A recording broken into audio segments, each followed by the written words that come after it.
विघ्नहर्ता श्री गणेश, श्री गणेश, श्री गणेश।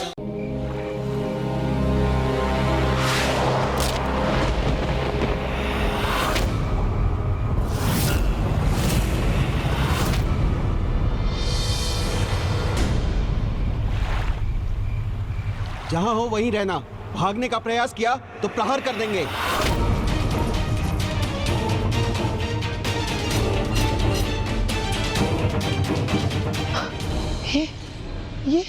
ये कैसा विचित्र स्वप्न देख लिया मैंने।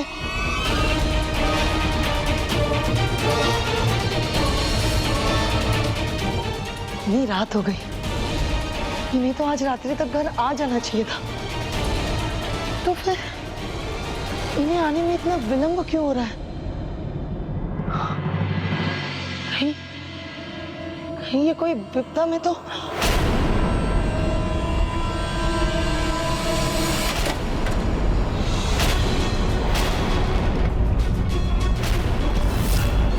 देखो, यही है वो चोर जो चोरी करके भाग रहे थे। ले चलो इन्हें महाराज के पास। नहीं, हम लोग चोर नहीं है, हम लोग चोर नहीं है, हम चोर नहीं है पिताश्री। हम लोग कोई चोर वोर नहीं है, हम दोनों तो व्यापारी हैं। व्यापार संपन्न होने के पश्चात हम लोग घर को लौट रहे थे, तभी देखा कि ये संदूक वहाँ रखा हुआ था। हमें ऐसा लगा कि शायद ये हमारा होगा, बस गलती से हमने उठाकर इसे नाव में रख दिया। अब जो कहना है महाराज के समक्ष कहना, वही उचित न्याय करेंगे। बांध दो इन्हें। अरे अरे सुनिए, हम चोर नहीं है। आप समझते क्यों नहीं हम चोर नहीं है? नहीं, हम लोग चोर नहीं है, हम लोग चोर नहीं है।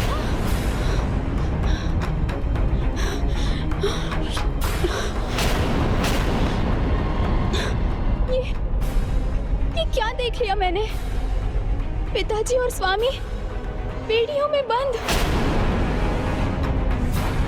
ये स्वामी जी अभी तक आए क्यों नहीं?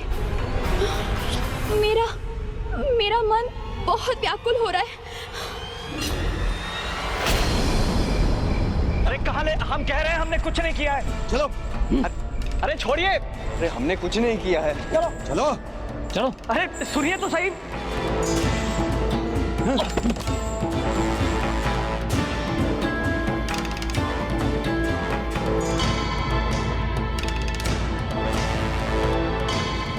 महाराज, यही हैं वो दोनों चोर। अरे नहीं नहीं, क्या बोल रहे हैं आप? देखिए महाराज, हम लोग कोई चोर वोर नहीं है, हम लोग तो दोनों व्यापारी हैं महाराज।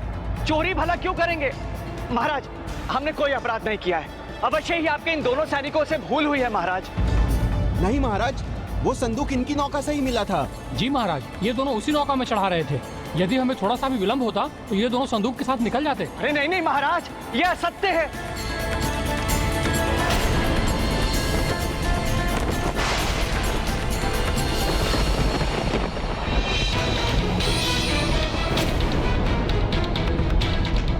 मेरे मन में ये कैसा भय है कि माँ को बताया तो वो चिंतित हो जाएंगी। अभी अभी कलावती का विवाह हुआ है, उसको बताया मेरे मन में क्या चल रहा है तो वो बहुत विचलित हो जाएगी। अपराध और दोष के इतने प्रमाण तो हैं, लेकिन निर्दोष होने का एक भी प्रमाण नहीं। अपना अपराध स्वीकार करने का अंतिम अवसर दे रहा हूं मैं तुम्हें। महाराज, जो व्यापार के लिए आएगा वो भला चोरी क्यों करेगा? हाँ महाराज, ये उचित कह रहे हैं। हम लोग व्यापारी हैं महाराज, मैं आपको कह चुका हूँ। पर अपने व्यापार के पश्चात हम दोनों अपने घर को जा रहे थे कि तभी आपके इन दोनों सैनिकों ने हमें बंदी बना लिया। तुमने अपना अंतिम अवसर भी गंवा दिया है। असत्य बोलने वाले दया के नहीं, दंड के पात्र होते हैं। नहीं नहीं महाराज, मैं तुम दोनों को आजीवन कारावास का दंड देता हूँ। अरे नहीं महाराज, ये क्या कर रहे हैं महाराज? देखिए हमने कुछ नहीं किया है। छोड़ो। अरे अब यही रहो जीवन भर। अरे सुनिए तो सही। अरे कहाँ जा रहे हो? अरे सुनो।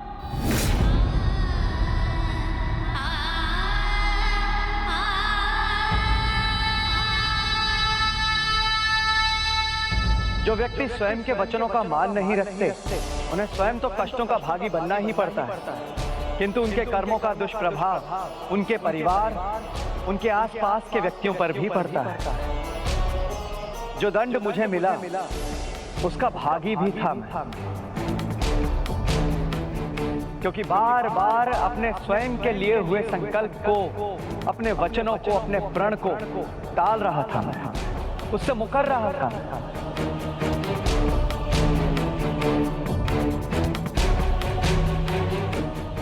माता के प्रिय पौधे को जल देना टालकर ये भूल तो मैंने भी की है। पहले मैं स्वामी की शैया तैयार कर दूं, उसके बाद अवश्य तुम्हें जल दूंगी। इस प्रकार तो मैं भी दंड की भागी हूँ। कदाचित मेरी पुत्र वधु अपनी भूल समझ रही है। महाराज, मोर ध्वज की कथा से ये सीख मिलती है कि संकल्प उस वचन के समान होता है जो ईश्वर को ही नहीं दिया जाता है, अपितु स्वयं को भी दिया जाता है।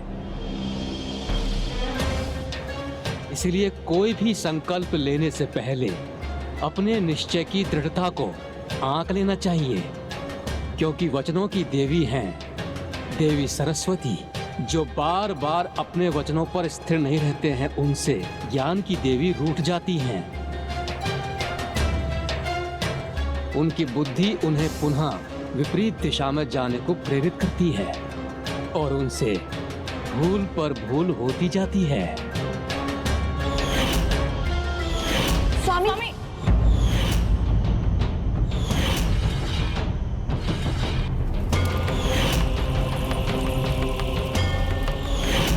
मैं जब वचन देकर मुकरी थी तो मेरे मन में कितनी ईर्ष्या का भाव उत्पन्न हुआ था। वचन पर स्थिर नहीं रहने से ही तो मैं भी अनुचित आचरण करने को प्रेरित हुई थी। प्रभु ब्रह्मदेव ने सर्वथा उचित कहा। मेरे साथ भी कुछ ऐसा ही हुआ।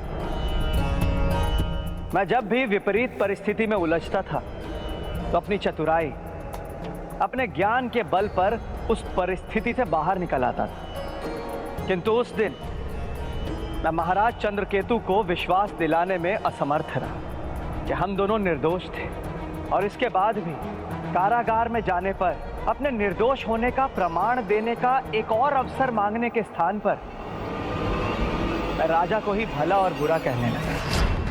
एक योग्य राजा वो होता है जिसे न्याय की समझ हो, किंतु तुम्हारा राजा चंद्रकेतु अज्ञानी है, वो अन्यायी है, मूर्ख है, वो मूर्ख है तुम्हारा राजा।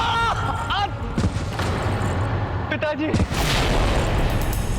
हमारे महाराज का अपमान हमारा अपमान है। पिताजी, स्वयं को संभालिए पिताश्री।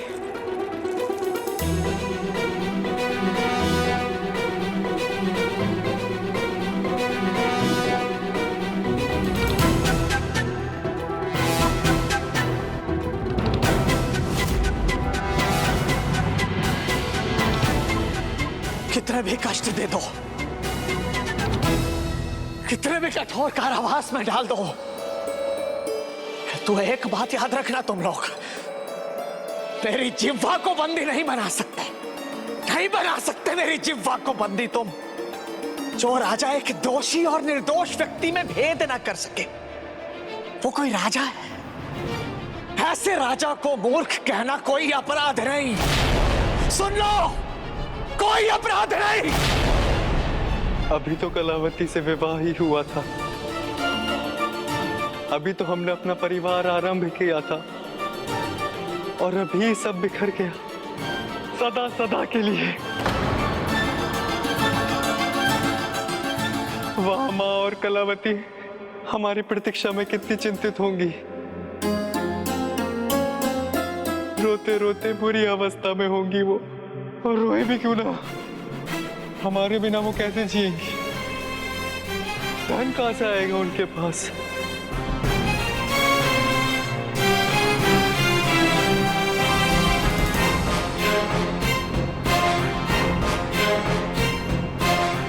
पुत्र, बिल्कुल चिंता मत करो तुम, बिल्कुल चिंता मत करो, सब ठीक हो जाएगा। इस कारागार से अवश्य मुक्त होंगे हम, और उन दोनों को कुछ नहीं होगा, पूर्ण विश्वास है मुझे।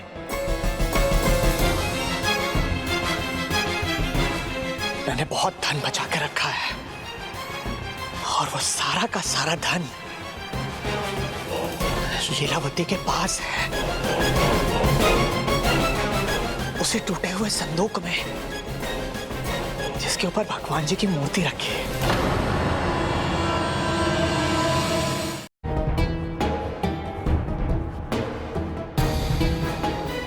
मैं पुत्री को अपने दुस्वप्न के बारे में नहीं बता सकती, अन्यथा वो चिंतित हो जाएगी। क्या हुआ पुत्री?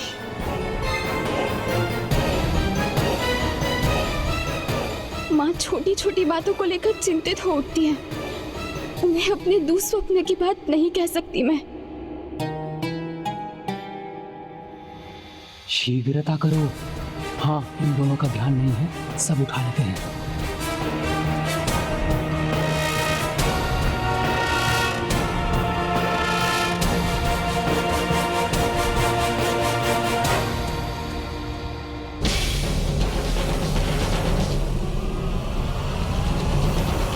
हाँ, कुछ नहीं माँ, वो पिताजी और स्वामी अभी तक आए नहीं ना, तो बस इसी विचार से नींद नहीं आई।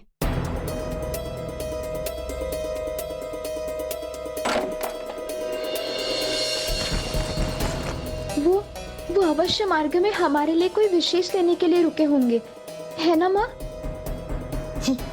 नहीं पुत्री, तुम्हारे पिताजी की ध्यान व्यय करने की प्रवृत्ति कहाँ है? वो तो कौड़ी कौड़ी का भी हिसाब रखते हैं। लेकिन ना, हमारी जमाई राजा वो तो बिल्कुल ऐसे नहीं है। वो तो अवश्य तुम्हारे लिए कोई भेंट लेने के लिए रुके होंगे। अब तो वो यहाँ किसी भी समय पहुंचते होंगे। तो माँ, हम बाहर चले, वही उनकी प्रतीक्षा करते हैं। हाँ हाँ हाँ, चले चले।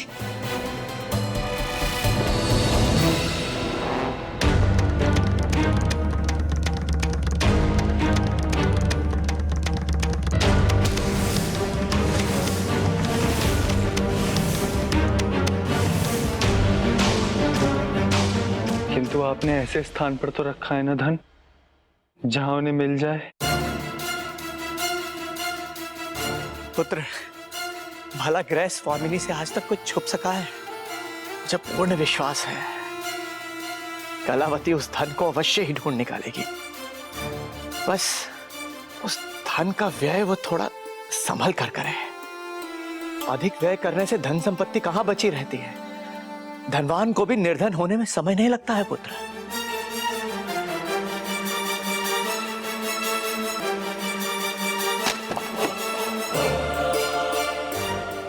माँ, ये कैसी ध्वनि थी?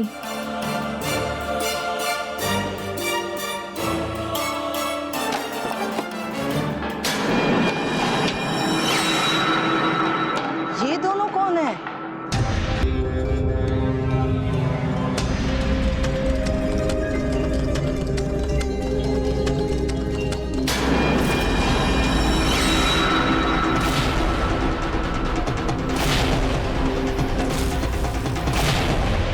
चोर है, हमारे भगवान और हमारा सामान लेकर भाग रहे हैं माँ। चोर! रुको! चोर! चोर! अरे कोई हमारी साइड मत कीजिए! चोर! चोर! अरे कोई है! चोर! चोर! चोर!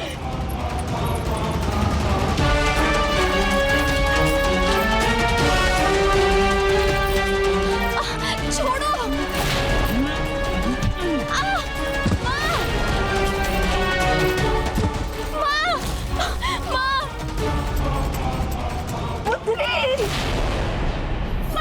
पुत्री, तुम ठीक तो हो ना पुत्री? प्रभु,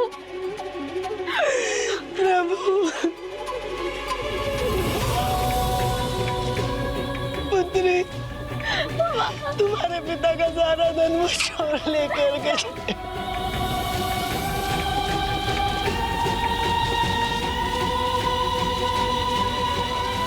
एक और मेरा परिवार भयंकर संकट में आ चुका था, जबकि दूसरी ओर कारागार में भी मुझे अपनी पत्नी और पुत्री की चिंता से अधिक अपने संचित धन की चिंता सता रही थी।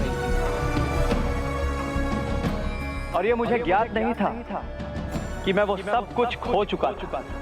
जो भी धन मैंने घर में बचा कर रखा था वो सब जा चुका था।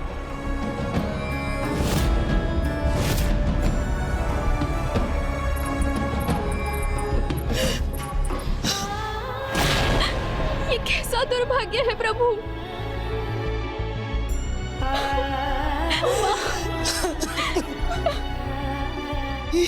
क्या हुआ प्रभु? ये सब क्या हुआ? कुछ भी नहीं छोड़ा उन दुष्ट चोरों ने, सब कुछ ले गए। पता है पुत्री, मैंने ना एक बहुत डरावना सपना देखा था। हमारे स्वामी सैनिकों से घिरे पड़े थे। वो जैसे कि मानो किसी संकट में है। मैंने उन्हें बेड़ियों में बंधा देखा था।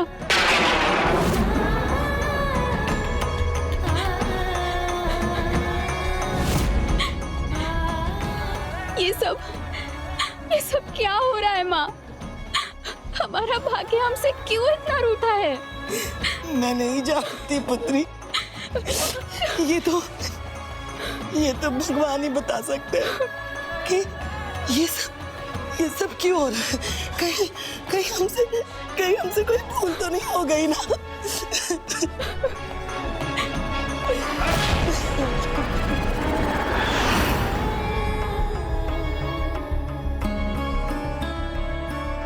स्वामी, आपने ही उन्हें दंड दिया है और आप विचलित भी हैं। हम विचलित किसके लिए होते हैं? जिन्हें हम अपना मानते हैं, किंतु जब कर्म फल की बारी आती है तो अपने पराये का भेद हट जाता है और व्यक्ति को अपने कर्मों का फल स्वयं ही भुगतना पड़ता है। ये सब हमारे साथ ऐसे क्यों हुआ? ये सब क्यों हो रहा है प्रभु? किंतु हमारा दुर्भाग्य तो अभी आरंभ ही हुआ था। अभी तो बहुत कुछ होना शेष था।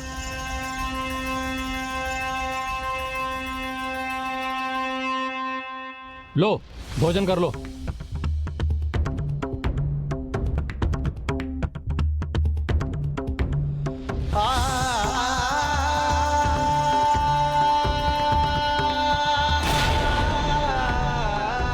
अज्ञानी है, हमारे महाराज को न्याय करना नहीं आता। यही कहा था ना तुमने? तो अब देखो हमारे महाराज का न्याय। जिस मुख से तुमने उन्हें भला बुरा कहा है, उस मुख को अब ये भोजन प्राप्त नहीं होगा।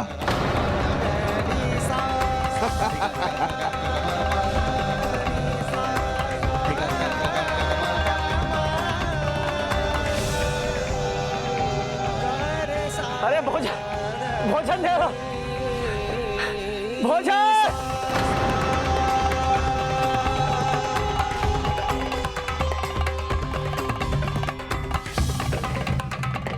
लीजिए ससुर जी, आप ही खा लीजिए।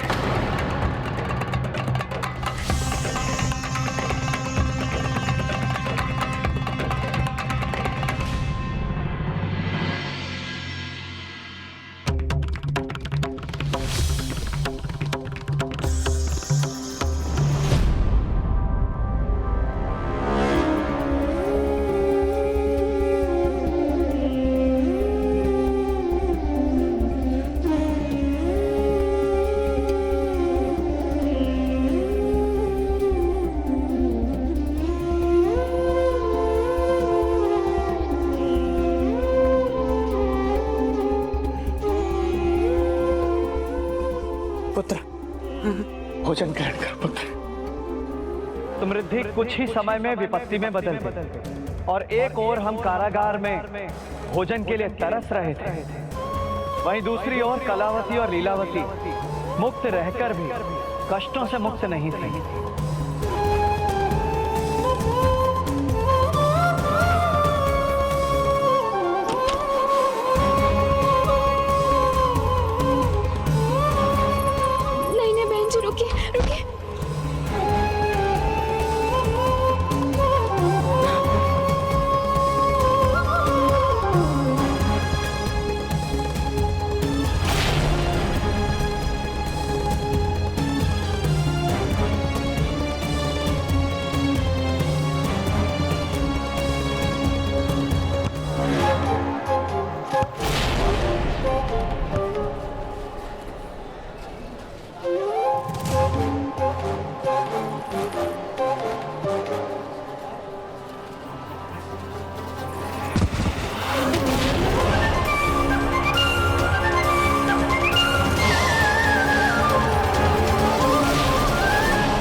दीपक को प्रज्वलित करने के लिए घृत और बाती दोनों ही आवश्यक हैं।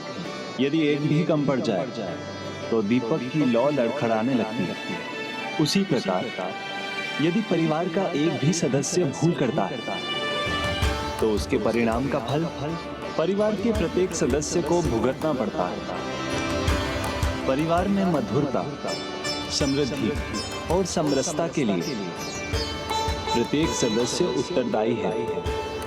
क्षमता के अनुसार सभी को उसमें योगदान देना चाहिए और क्षमता से अधिक का संकल्प भी नहीं करना चाहिए और संकल्प होने पर उसे भंग भी नहीं होने देना चाहिए। साधु के परिवार में सभी सदस्यों का ये उत्तरदायित्व था कि साधु को उसके संकल्प से विचलित न होने दे।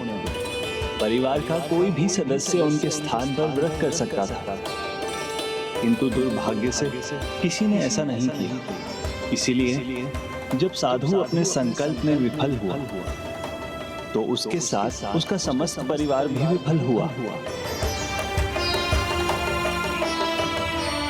पुत्री वल्ली, पूजा सामग्री एकत्र करना भी एक महत्वपूर्ण कार्य है, वो तुम कर लो। पुत्री देवसेना, तुम प्रसाद बना लो। माँ ने हमारे मध्य दायित्व बांटे भी थे, तब भी हम होड़ में ही थी। कितनी भूल कर रही थी हम।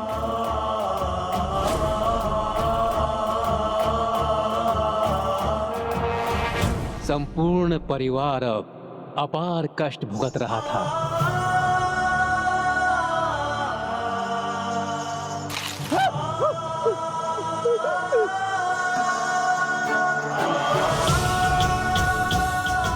भोजन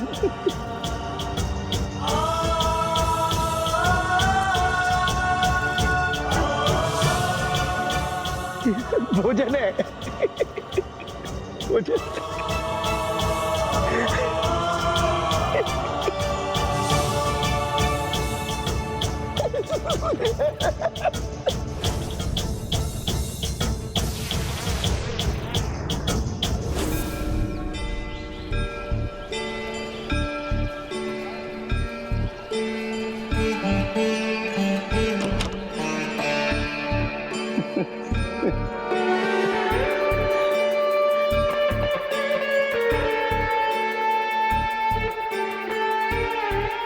सब नष्ट हो गया,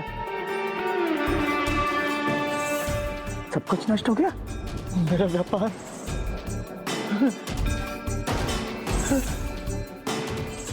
सब नष्ट हो गया।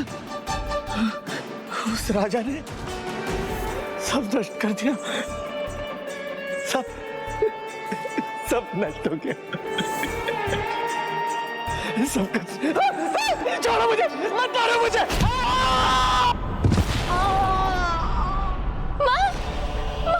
माँ संभालिए, माँ उठिए, उठिए माँ, माँ संभाल के। मुझे मत मारो, छोड़ दो मुझे। श्री मैं हूँ, मुझे छोड़ दो, मुझे मत मारो। आपको कोई नहीं मार रहा ससुर जी, आपको कोई नहीं मार रहा। मैं हूँ ससुर श्री, मैं हूँ।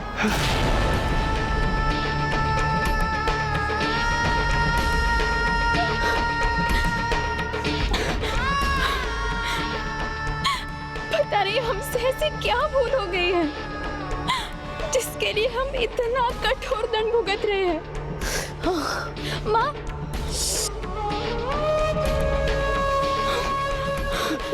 छोटा सा घाव है, छोटा सा घाव है। मैं अभी पट्टी कर देता हूँ, मैं अभी बांध देता हूँ।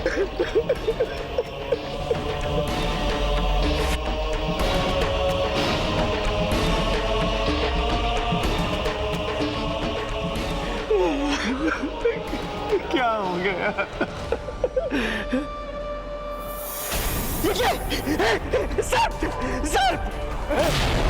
सर पे वो, उसे दूर करो मुझसे, सबको दूर करो मुझसे, दूर करो, मुझे बचाओ। वस्त्र है पिताश्री, वो वस्त्र है सर, वो वस्त्र है, वस्त्र सर।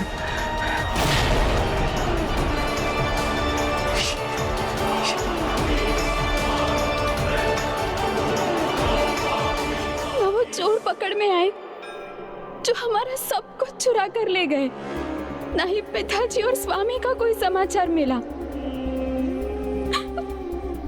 पता नहीं वो कहाँ और किस अवस्था में होंगे।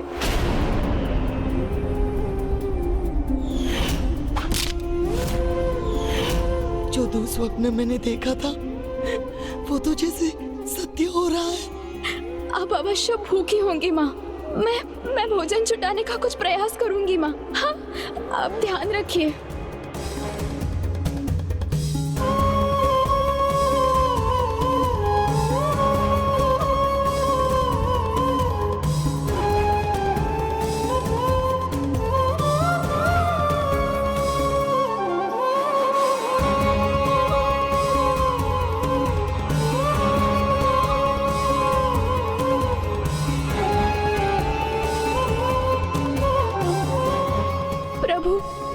ये कैसी स्थिति हो गई है हमारी?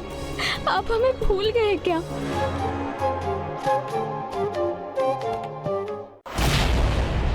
ऐसी क्या भूल हो गई हमसे जो ये दिन देखना पड़ रहा है? भूल? नहीं, नहीं पुत्र, पुत्र भूल हमसे नहीं हुई है। हमसे नहीं हुई है कोई भूल पुत्र। ये भूल तो उस दुष्ट निर्दयी, उस मूर्ख राजा की है जिसने हम दोनों को यहाँ इस भयंकर कारागार में डाल रखा है। हमसे कोई भूल नहीं हुई है। हमसे कोई भूल नहीं हुई है। हमसे कोई भूल नहीं हुई है।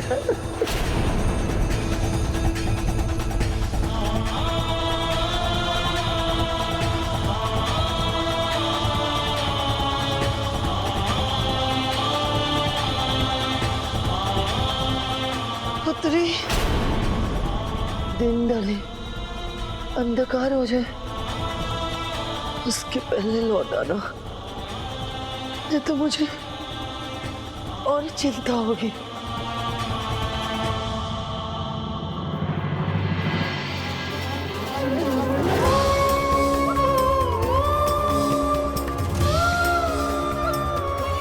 प्रभु, आप ही है हमारा सहारा, आपसे ही है हमें आसरा। उसे मत तोड़िए प्रभु नारायण। हमारे विश्वास की श्वास को बनाए रखिए, नहीं तो आपसे विश्वास उठ जाएगा।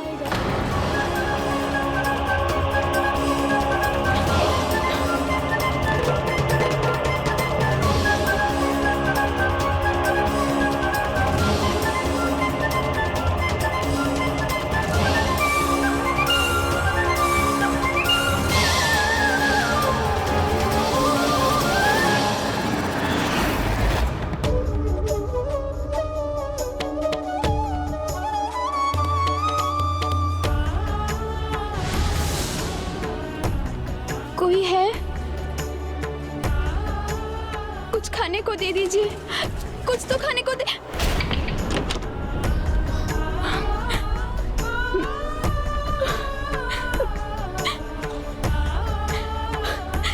चाह जाती हूँ, सभी द्वार बंद कर लेते हैं।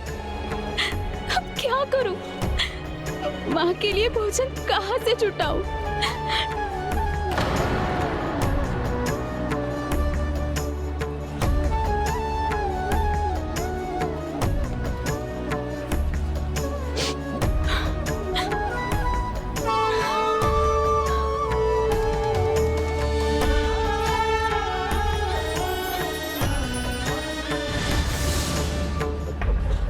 कुछ खाने को दे दीजिए।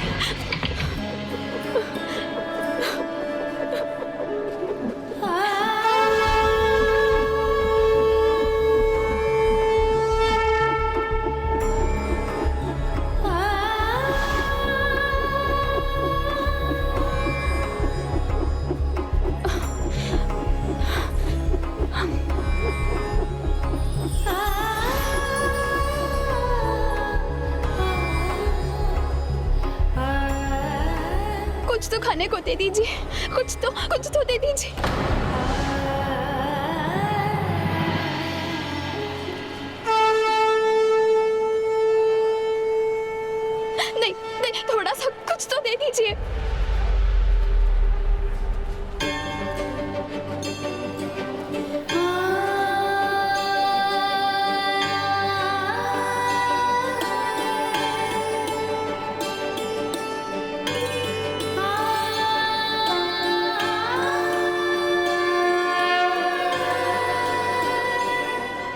यहाँ पूजा हो रही है, किंतु प्रसाद कहाँ है?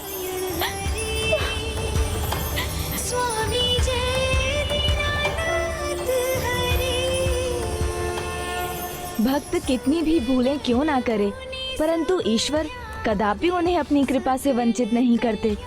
अब तो बस देवी कलावती को प्रभु के इन संकेतों को पहचानने की देर थी।